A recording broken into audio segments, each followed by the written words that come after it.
Hi, everyone. Welcome to Disruptive Conversations. And today my guest is going to be Maura Carlin. It's also a very special day for many, many reasons, and we'll be sharing that with you. I can't wait. You know that Disruptive Conversations and the disruptive self-ownership process is one that I know and have been so committed to be able to help people make positive change. And I'm seeing that Ebasan has joined and Marta Rahaps. Here's a request from Balanced Dilemma from Maura. So we're going to go live.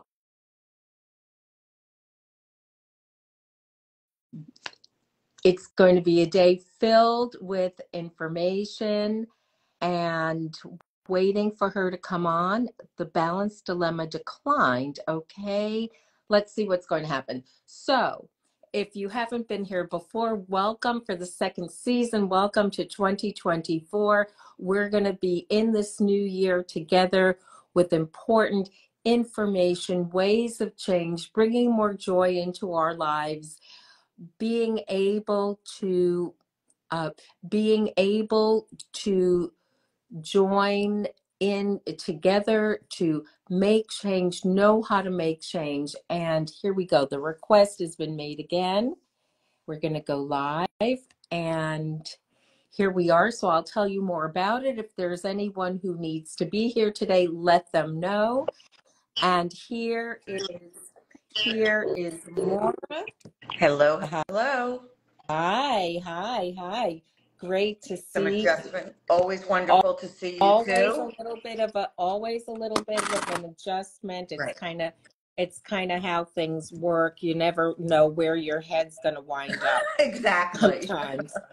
Sometimes you just can't tell that. So I'm sorry for the shakiness here. We'll just go forward. Here we go, and we can see the tops of our heads. So here we are together, and I'm going to introduce the show, Maura. I'm going to introduce you. We're going to be here together for this really special announcement, and I'm so thrilled to do this with you because you know the journey so well. And so welcome everyone to Disruptive Conversations with entrepreneurs, educators, thought leaders, innovators, authors, amazing people who have amazing podcasts in which we deep dive into the experiences these women have needed to navigate and conquer in order to achieve their personal and professional success. I'm Dr. Risa Reiger. I'm clinical psychologist, and I am an expert in change. I help people, teams, companies make positive change. The good news is that you can make positive change at any point in time. It's never too late. But in order to make positive change, you need to disrupt. You need to disrupt a thought, a feeling, a belief, a behavior, and do so in order to create your 10.0 life. And that's what this series of conversations is all about. And now I have the tremendous pleasure of introducing my guest, Maura Carlin. And Maura has a lot of disruptions that she has brought in and will share with us. So just to give you a little bit of a preview of who she is and the wealth of knowledge, experience, and wisdom that she brings to us today.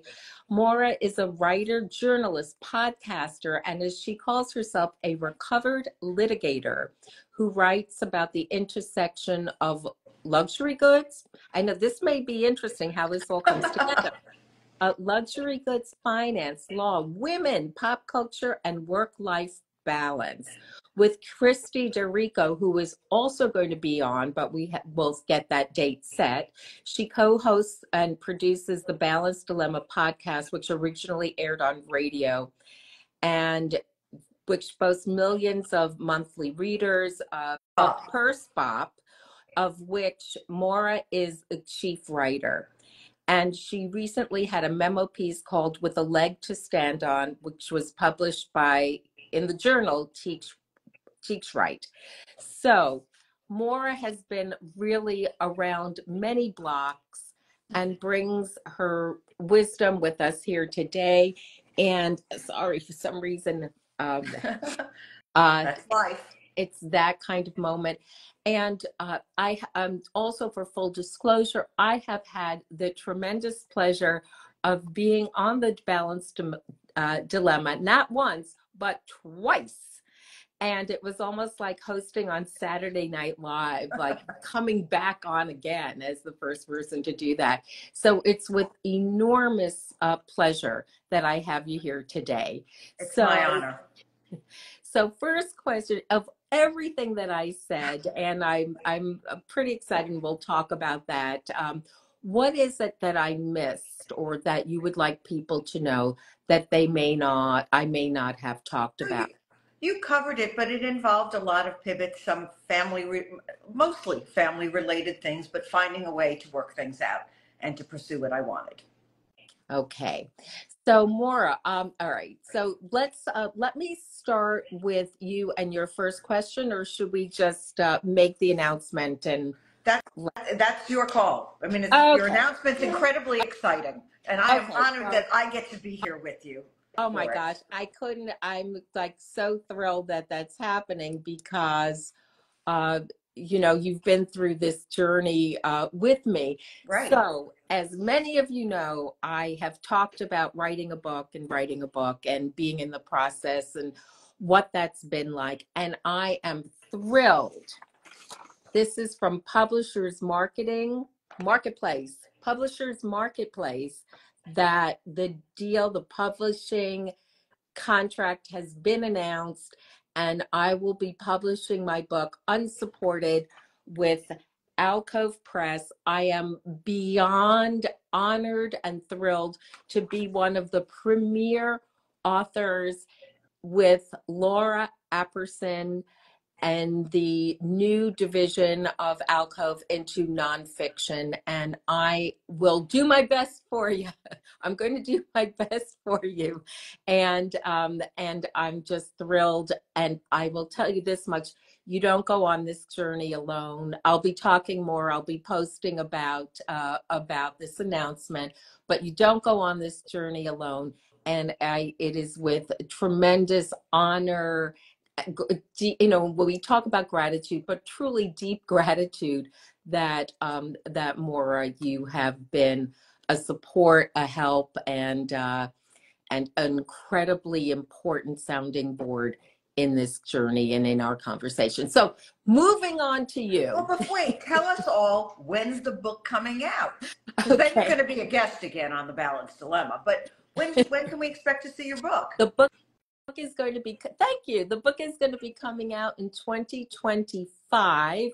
So I've got this year to not just write it, but to really write it in the way that I want it to be in your hands, for you to have it and to take it and go with it, make the changes that you want, and really be in whatever that 10.0 of you looks like, for you to have the joy of being with you.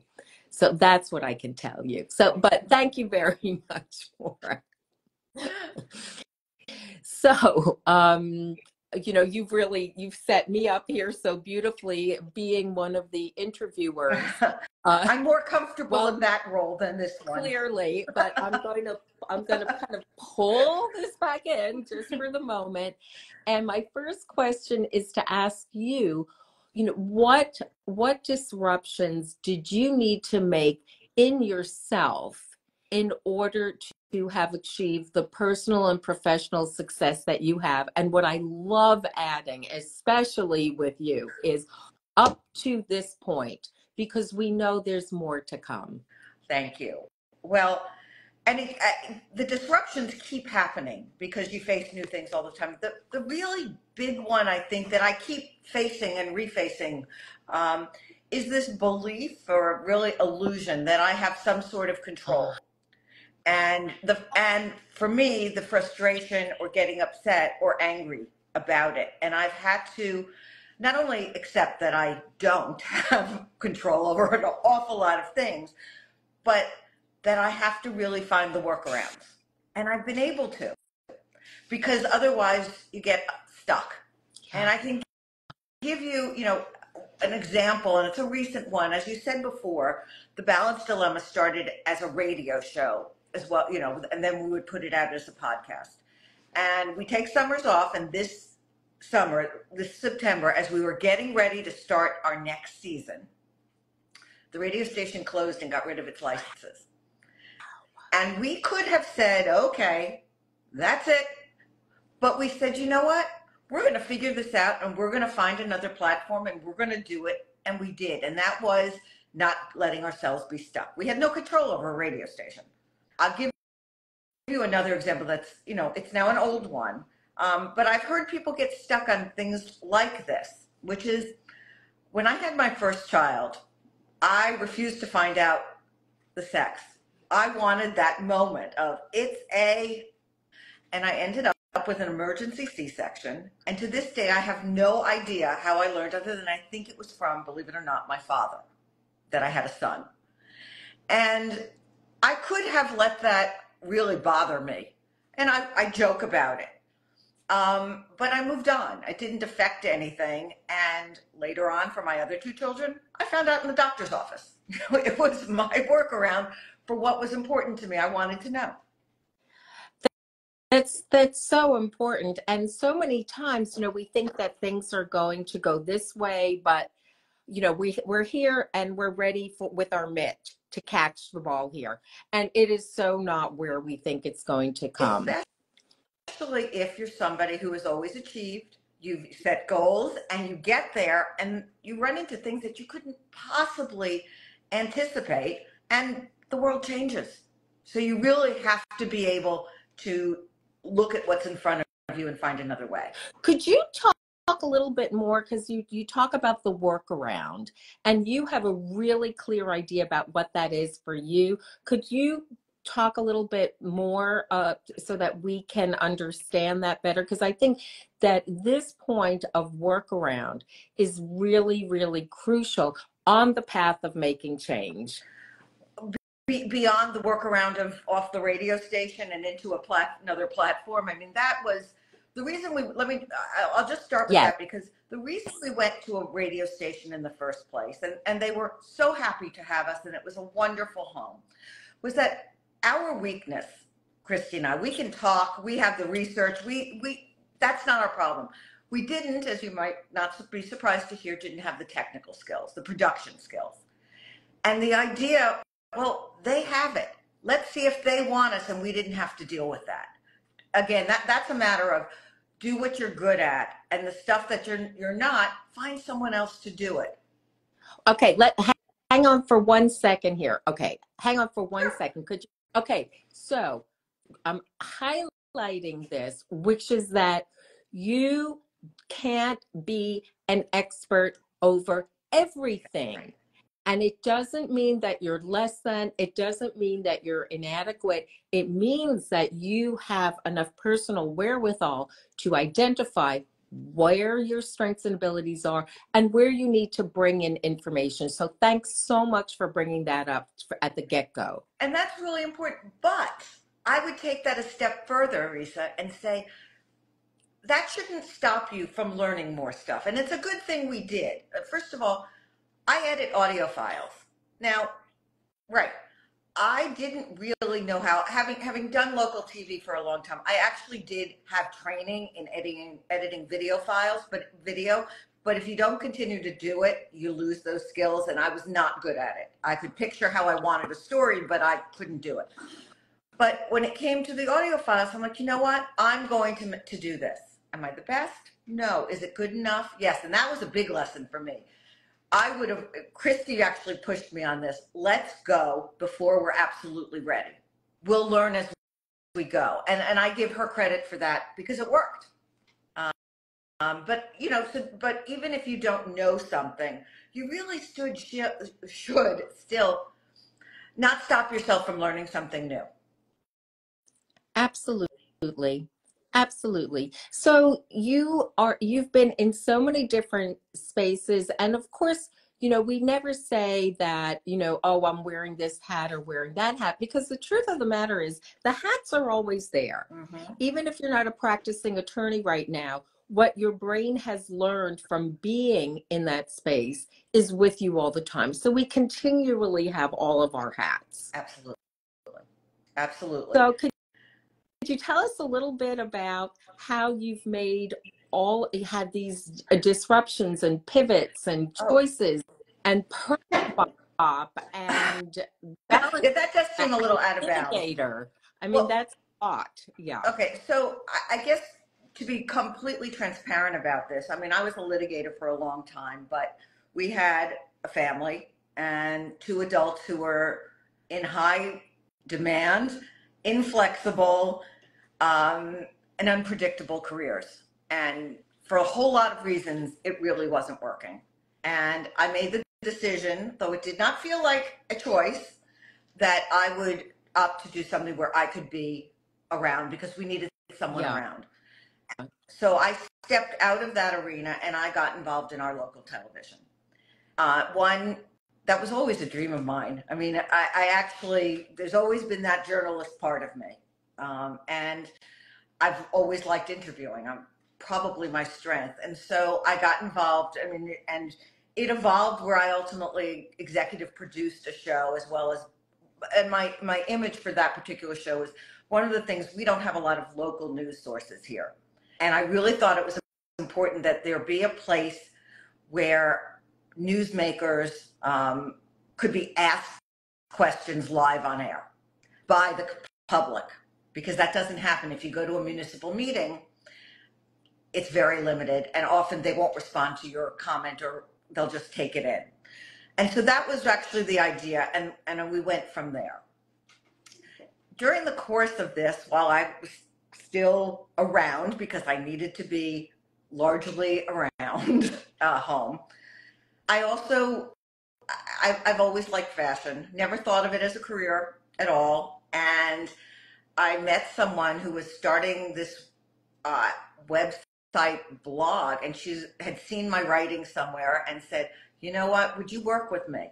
And I was like, I opened myself to that opportunity and said, sure. And it's really grown in those years. I mean, we now have a staff. I'm supervising several writers, all remote. And, I actually like it. Ironically, I have less interest in handbags now than I did. But I really do like it, particularly reporting on the news side of it, the financial journalism side. Mm-hmm. So, Financial journalism side of handbags? well, it's big business. And in the last year or two, I have to tell you, CNBC, the Wall Street Journal, and we are often cited in those, the perspop.com. It is big business. They are following this, what's happening in the handbag market. Hermes, which is sort of a top of the creme de la creme, if you were, they use studies of their business model in Harvard Business School and other business schools. I mean, it is really business. Now, we also write about why we like this bag versus that bag and what's coming out. But yes, it is big business. That's really fascinating, because on first glance, we wouldn't necessarily know that. It wouldn't be like the fashion do and the fashion don't. Do I wear a purple bag with this blue shirt? That's not what you're talking about. You're not talking about the glamour do's and don'ts with the when they put the black bar. Right. No, right. Right. And so you can bring that. What sometimes you think that something is going to happen, and you can originally have your first impulse to say no, but you step back from it to not just be dismissive. That's right.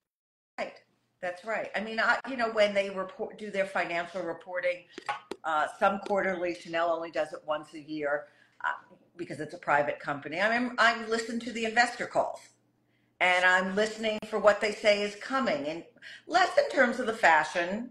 Are we going to be in quiet luxury, or are we going to be in logo land? Yeah, listen, but you want to know what's selling, how much, why aren't they hitting these targets and things like that. So there's more of it. And then, of course, I'm editing a lot of other writers' work where we are saying these are the 3 new bags from rising brand Loewe that's been around forever, but all of a sudden has captured people's attention. Yeah. Celine is on fire. I mean, if you want this kind of advice, I will tell you what I think. Well, you're bringing a different slant and a different view and a level of intellectual analysis and financial analysis, and really bringing a lot of important information to it. And there are women, and I want to get there's so much Right. more to what you do, but there are women who have been able to utilize their handbags as an income source and Absolutely. as a space of investment.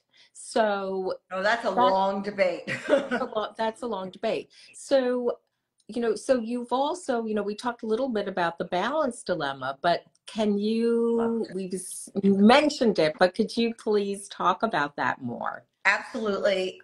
This is something that Christy Derrico and I have been talking about since we first met on the set of one of the TV shows that I was doing, news shows, like a decade ago. And we had started trying to do it, but we like to think of it, and it sort of evolved as like a cross between this American woman's life and how I built this, where our guests share their stories of what works, what didn't, and finding some sort of balance while staying relatively sane. But we're also exploring the societal constraints and the changes that are needed.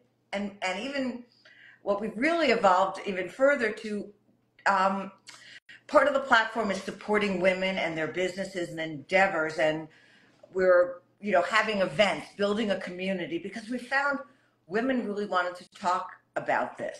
We've been, many times she and I would be having a discussion at a cafe, and you'd see these women sort of leaning in, wanting to join in. And I know you've been a big supporter coming to events, but it's something that I think we don't talk about enough. And I don't know if people saw my little logo thing from Instagram here. It's actually a Wonder Woman cookie jar, because I like Wonder Woman. But it started for me with Superwoman, an article that I came across from the 1980s. And I discovered it in around 2008. And I read it and was like, oh my God, in these 30 years, nothing has changed. Women are career-wise and juggling families, it's the same. Nothing has changed. And it's mind-boggling to me. And I've talked to and interviewed millennials who are in this situation now. And many of them say the same thing. Yes, maybe dad is around a little more, but they're facing the same thing. And the place where it's almost the worst is at home, where they're expected to do a lion's share of what they call, I don't know if you want to call it homework, or the stuff that having a family requires, and there's a lot of it. Unpaid labor? Well, I wasn't going to use that term to describe, but yes, and Indra Nooyi, the former CEO of PepsiCo, has famously said that the career clock and the biological clock are always in conflict.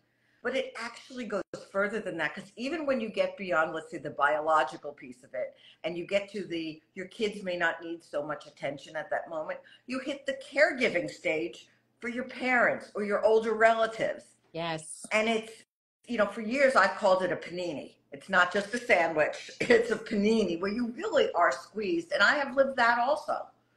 Yeah. And with the balance dilemma, I mean, first of all, it opens up a conversation that's real and true about what women are experiencing, and being able to talk about it, being able to hear about it, and being able to hear, gosh, it's not just me. Right. Oftentimes when we reflect on ourselves in that way, is it me? And maybe sometimes it is, but it may be that just what's being asked, and then when what's being asked is beyond the scope of what a one person human being can do, and isn't a function of being inadequate, disorganized or not enough or problematic of there being something wrong, other than You're not absolutely right. being a machine and being a human being. And we're all different. I can't handle what you can handle, and you may not be able to handle what I handle. Absolutely. Though I doubt that. I listen, but it's so important that women have an opportunity to congregate. Even here, here on Instagram, you and I are talking, but women are, people are coming in, men too, and they're very welcome to know what's going on. That we want to be in community. We need to be in community. It's so That's right. And we need to not judge each other. I mean, you remember the working parent versus the non-working parent, arguments, and, we can't be like that. We all have to be together, and we all have children who are going to face the same things, and it's got to change at some point. Yeah. I'm so happy that you're bringing that up, because this idea that that if you're at home all the time, that nothing can go Oh, wrong with your children, yeah, right? right. And so, and the space that, whether you're at home, which can be a choice for some people, or for some people, perhaps not a choice, But a necessity. a necessity, exactly, or whether you're at work, that you have no guarantee. That's right. That's right. That's right. And none of it dictates the outcome if you think of your children as an outcome. Right. And I think we really do have to recognize that, and stop judging. And people make decisions for whole bunches of reasons. Right. And how is it to give grace, Oh, to give grace about why somebody's making decisions rather than jumping to some sort of conclusion? well, I myself try not to judge others. The harder part was giving grace to Oh myself. my gosh. Yeah. So, we are coming down to time. I know it's a blink, really a Blank. blink. And so what's your next disruption, Maura? I have two fast questions. What's your next disruption, and what is it that's putting a twinkle in your eyes? My next, and actually the two are the same. Okay. Okay, my next, one of them is that Christy and I are working on a book. So we're shopping that around. We've written some of the chapters. We've done a book proposal. And that is actually for me a bucket list item. So that is both a disruption and this is shocking because I wish I could grab it. Yesterday, I picked up my NYU student ID because I have enrolled in a master's degree program. Yes, I applied, and I am doing it. It starts in about 10 days, maybe 15 days, whatever. And, I have a JD. I don't really need, but I am really excited about this. Never too old, never too late. And I wrote that in my application essay. So that would be the message. And that positive change can happen at any point. At any point, we are built for change, and look how you have embodied that. Thank you.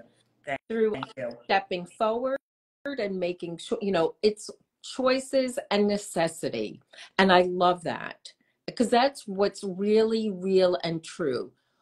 It's not always all a choice, and sometimes we have necessity. Right. And to acknowledge that, to figure that out, and how to embrace that necessity best we can, because perfection doesn't exist. Nobody get the club out of your hands, everyone, to knock yourself with. Right. And how we bring choice and necessity together for ourselves and find a path. Maura, I cannot thank you enough. My pleasure. Coming on. I knew it was going to be fast, but it feels even faster. And so we might just be doing this again. That would be great. And I'm really, really excited for your book. Thank you. So we need to do our glam shot now. Okay. So if you need a little hair flip, whatever it is, okay. And so let's do one. One more. Thank you so very much for sharing your wisdom, your intelligence, your heart, and your journey with us. I know it will be helping other people who are going to be listening to this. And for those of you who may have missed some of this, for those of you who may know someone who needs to hear this, you haven't missed your opportunity. This will be posted. More will be posting as well. And we'll see you next week. And remember always that positive change can happen at any point. See you then. Thank you. Pleasure.